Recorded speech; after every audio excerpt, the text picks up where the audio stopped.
Hey guys, welcome back to another missing persons video. Thank you so much for the great response on my first missing persons video. I'll link that down below. If you want me to continue this series, let me know and I'll be happy to do that for you. So let's just get straight into this missing persons story. So this missing persons story actually involves two people, a mother and a daughter. So I'm going to start with talking about the mother. So in 1987, Korrina Lynne Malinoski, and forgive me if I've got that pronunciation incorrect, was a 26-year-old devoted mother. She had 3 children at the time. Annette, who was in 1987, 10 years old. Annette was from her previous marriage, and she had 2 boys with her husband at the time of her disappearance, Thomas and James, and I'll get into those 2 boys later. So Korrina was married to Stephen Malinoski. This was actually his 3rd marriage and he had children from a previous marriage. But their marriage was far from perfect. They did have a lot of arguments and reports that it did sometimes turn physical. So Korrina, Stephen and their 3 children all lived in a cabin on the Mount Holly plantation in South Carolina. This is where Stephen was actually working as a caretaker, and the property was 6,000 acres. So Korrina went missing on November 21st, 1987. She was last seen driving out of the Mount Holly plantation after an argument with her husband Stephen. Stephen claimed she said she needed to calm down, so she decided to go for a drive between 10 p.m. and 11:30 p.m. that night. All this information is according to Stephen, so we can only go off what he has said as to Korrina's last known whereabouts. Her car was seen heading towards Highway 52, which is just outside the plantation. However, it wasn't actually Stephen that reported Korrina missing to the police. It was Korrina's boss who reported her missing the next day when she didn't turn up for work. Korrina had been working at a convenience store for the last 6 months before her disappearance, and it was very unlike her to not show up for a shift. Korrina's boss actually went looking for her and found her car parked at the entrance of the plantation where the family lived. I have read some reports that the car was locked. I've read other reports the car was unlocked, so I cannot confirm if the car was locked or unlocked, unfortunately, in this circumstance. There was, however, no sign of Korrina at the site. There was no sign of struggle in the car around the area.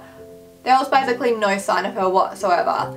There was an extensive search for Korrina, but nothing was found. Police did organise searches and combed the ground by foot and searched by air as well, but nothing showed up. They did also interview her husband Stephen, but nothing came of it. The police also did alert Korrina's parents in Iowa if she was to contact them, but she has not been seen or heard from since November 21st, 1987. So now we're going to fast forward this story almost a year to October the 4th, 1988. Korrina's daughter Annette was seen by a passing bus driver waiting at her usual bus stop on the way to school at 7 a.m. This bus stop was just outside the plantation, and she was also seen waiting with her family's dog. When Annette's usual school bus arrived to the bus stop at 7:20 a.m, Annette was gone, disappearing from almost the exact same location as her mother had 1 year previous. No witnesses saw anything, and nobody saw Annette being picked up by anyone, and also her dog was actually never seen again as well. So Annette's stepfather, Stephen, was actually unaware that Annette had gone missing until she didn't turn up after school. At this point, Stephen decided to go search for her, and the first place he went to look was the bus stop. At the bus stop, Stephen found a note written in pencil that stated, "Dad, Mama came back, give the boys a hug." Of course, Stephen called the police upon finding this note. However, there was no other evidence at the scene, and none has been found since. Of course, this note gave investigators the idea that possibly Korrina had run away the year before and came to collect Annette 1 year later. The note was actually examined by handwriting experts, comparing it to Annette's writing that was provided by her school teacher, and the note was proven to be written by Annette. Whether that note was written by her willingly or under duress has not been determined. If Korrina did indeed come back to get her children, she did leave behind her 2 sons, Thomas and James. And just to reiterate, Thomas and James were fathered by Stephen. However, Annette was his stepdaughter. So if that isn't weird enough that they disappeared from almost the same location, almost exactly a year apart, I find this next piece of information also quite peculiar. So merely months after Annette disappeared, Stephen took his 2 boys and moved to Florida. Now, that is not the peculiar part. What I find strange is that he actually put his 2 boys into foster care and he relinquished his rights to his children that same year. After bouncing around in several foster homes, thankfully Thomas and James did find permanent foster parents. Stephen actually remained in Florida and went on to remarry and have 3 more children. It's also worth noting that a custody hearing for Annette was scheduled just months after the date that she disappeared.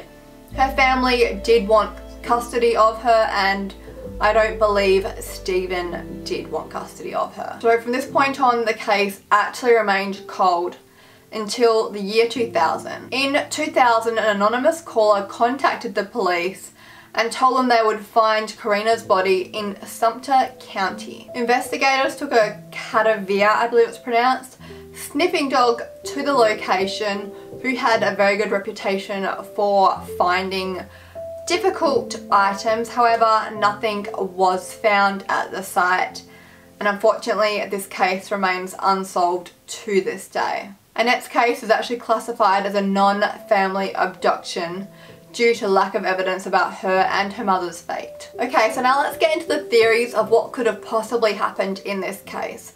So I've got a few really short and sharp theories and one relatively long theory. The first one's quite simple, and that is that Annette knew something about her mother's disappearance and was kidnapped and forced to write the note left on the bench under duress, and basically she is dead and her mother is dead as well. However, there is really no evidence to back up this claim. It is just a theory. So the next theory is quite similar, and that is the same person that Korrina took Annette, and I believe it was potentially a familiar face to the family. So if Annette is basically waiting at the same bus stop, same time every day, 5 days a week, it would be very easy to know her whereabouts.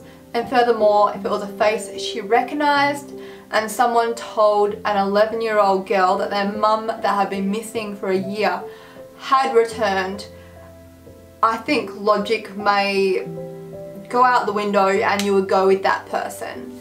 Not even thinking about school or going home to tell your dad, you may just go straight with this person. And this person may have suggested leaving the note, so A, not to worry Stephen, her stepdad, and B, to give the illusion that Korrina had in fact run away and come back for Annette. However, something else I'd like to point out is I did see it's written several times online that the phrase in Annette's note, "give the boys a hug from me," was quite peculiar. So it wasn't really in the language of an 11-year-old girl in my and in a few others' opinions. I think she would say something like, "give my brothers a hug for me, give Thomas and James a hug for me," not "give the boys." It's more of an adult's kind of saying, or a parent's kind of saying. So this is something I wanted to bring up as well. So the next theory, which had a bit more meat behind it, but again isn't necessarily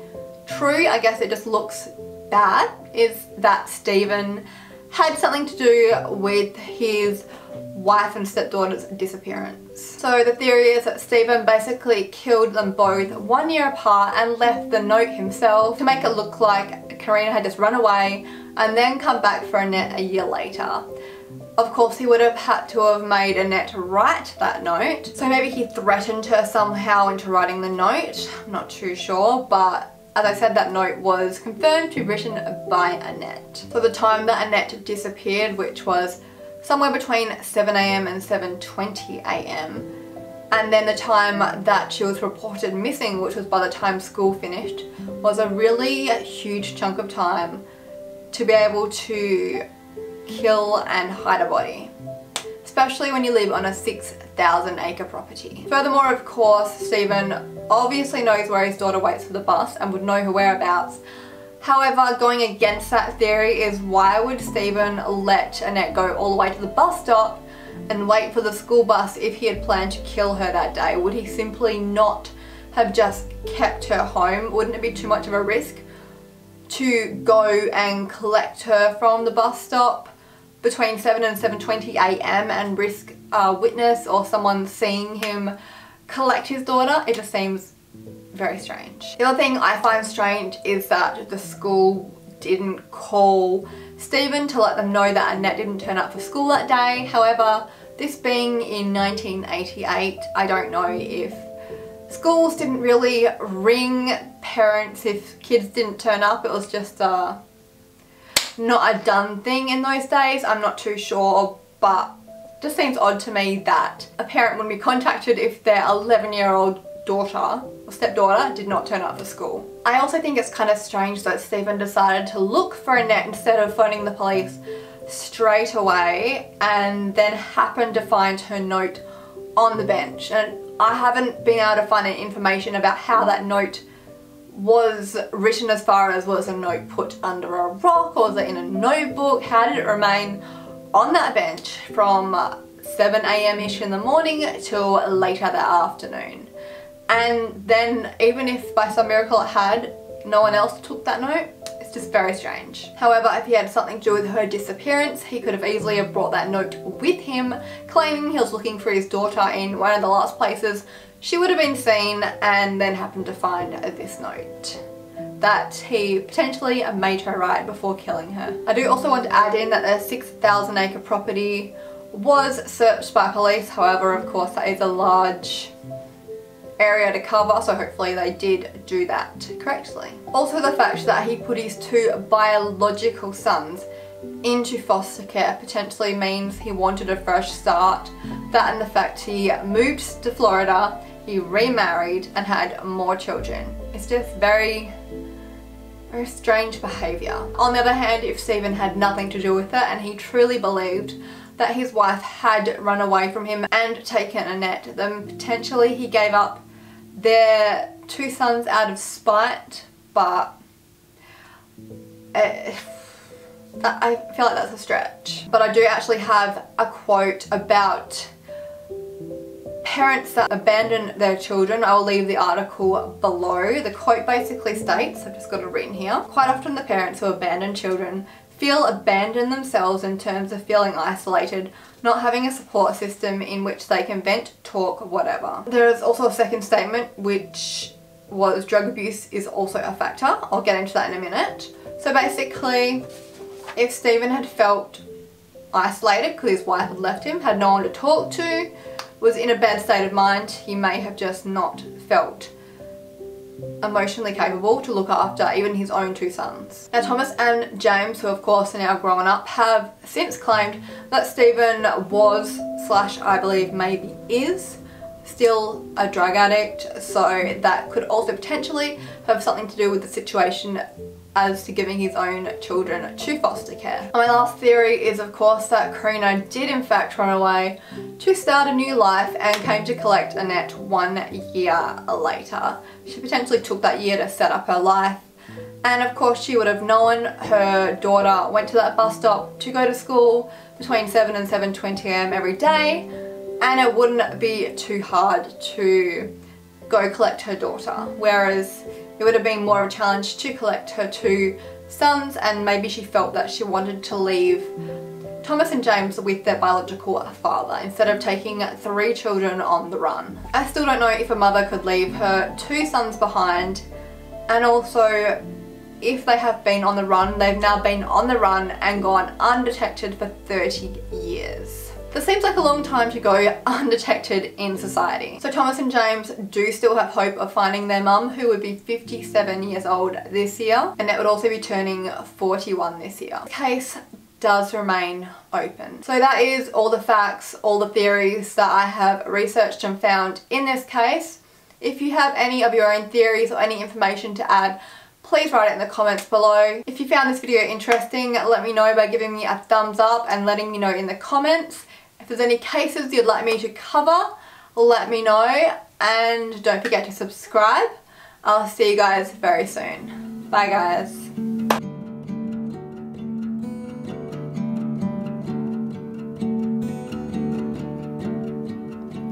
Close all the curtains, stay on the phone.